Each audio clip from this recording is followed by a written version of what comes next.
If you're trying to pair or connect your AirPods Pro 3 with any of your Samsung Smart TV, it's actually pretty simple if you know the right steps.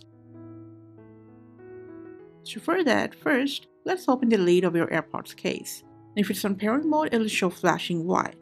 If it's not showing a solid LED, just quickly double tap over the LED and it'll go into pairing mode. Now on your Samsung, go to settings. From there, look for the Bluetooth speaker option, enter it.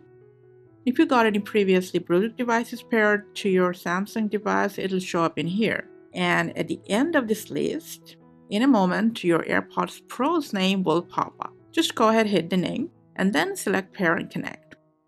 And lastly, press OK. And that's it, it's paired. If you increase the volume, it'll show your AirPods name. Now next time, all you gotta do is just open the lid of your Pro 3 and it'll get this pop-up. Just hit connect and it'll be reconnected to your Samsung.